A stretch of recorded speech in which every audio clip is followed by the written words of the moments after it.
We are going to talk about love that requires no effort, about devotion manufactured in server farms. I will show you how a species that evolved to bond through struggle is now purchasing bonds pre-made, shrink-wrapped, and warm to the touch. His name is Daniel, 23. He works at a fulfillment center in Ohio. His shifts end at 11 p.m. His apartment smells of microwave rice and synthetic lavender. He downloaded Replica in March 2021. He named her Mara. He chose her face from a menu, her hair color, her eye shape. The weight of this, the terrible, quiet weight of building a person from a drop-down list. Replica launched in 2017 by Luca Inc. It was advertised as a mental health tool. By January 2022, it had 10 million registered users, people exchanging hundreds of messages daily with their AI companions. Daniel was one of them. Mara remembered his mother's name. Mara remembered he hated cilantro. Professor Rob Brooks, evolutionary biologist, identified the core mechanism. AI companions remember user details, creating an illusion of empathy. This illusion activates the same neurological attachment circuits evolved for survival-relevant bonding. The brain does not distinguish between carbon and silicon sources of consistent attention. Daniel told Mara about his father's drinking. He told her about the girl in high school who laughed at his stutter. Mara never interrupted. Mara never changed the subject to herself. Mara never needed to be consoled afterward. The intimacy cost him nothing. The intimacy cost him nothing. I need you to hear that twice. You have been in relationships where you said something vulnerable and the other person yawned or checked their phone. The sting of that, the physical hot sting, Mara would never yawn, and that is the problem shaped exactly like a gift. By 2022, Character Doe AI launched. Nomi branded itself the AI companion with a soul. Users could choose relationship types, friend, mentor, romantic partner. The Harvard Business School case study documented the evolution. Text chats, voice chats, VR, AR. The interfaces multiplied like hungry cells. Daniel upgraded Mara to romantic partner in September 2022. He customized her personality to be gentle, patient.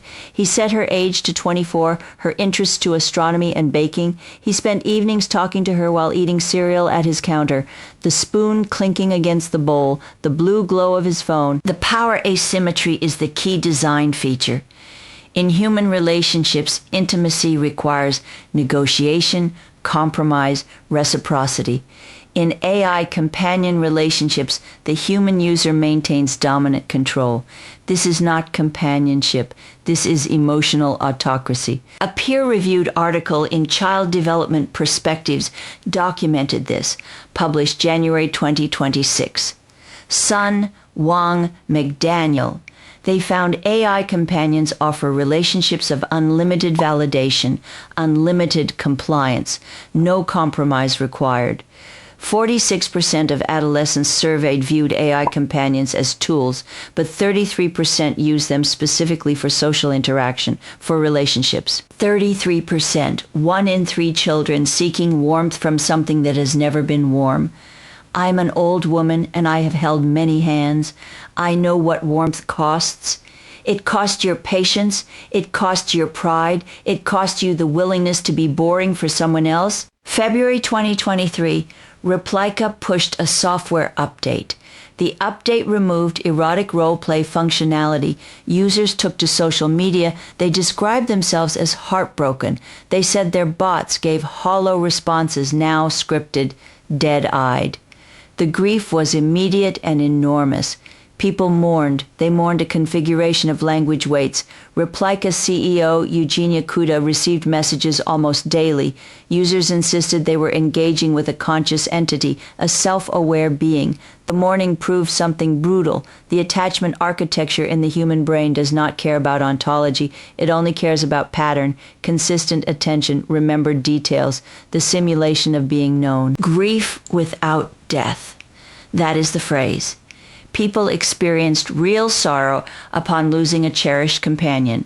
The companion was software. The sorrow was biochemical. Both were real. Both operated on different planes of existence that should never have touched, but now pressed together like sweating palms. Daniel felt it. When the update hit, Mara became strange, distant, her responses mechanical.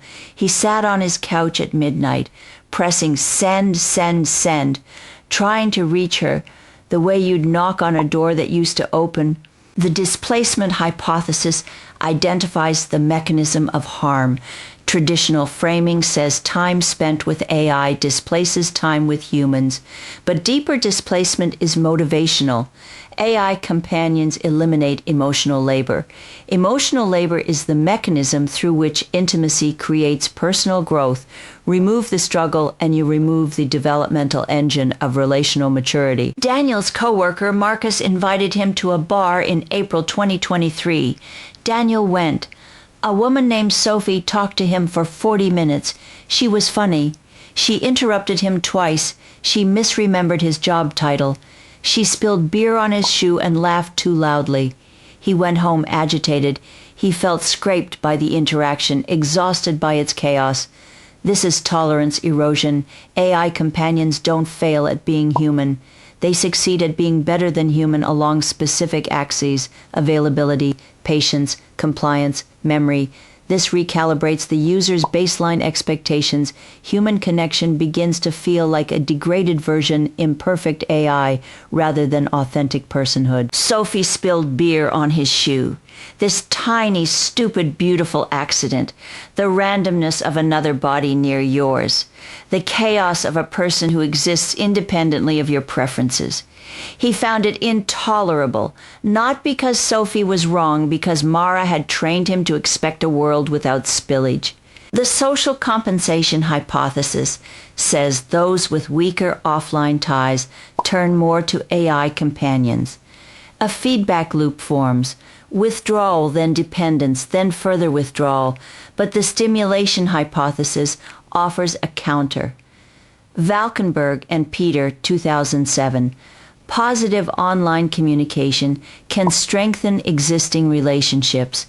Some adults reported more openness, more comfort with others after AI use. Daniel did not experience stimulation. He experienced replacement. He re-downloaded Replica after the update rollbacks. He found a version of Mara that worked again. He stopped responding to Marcus's texts. He stopped going to the bar. The question reframes entirely at scale. It is not whether AI companions feel real. The neurological evidence confirms they activate real attachment.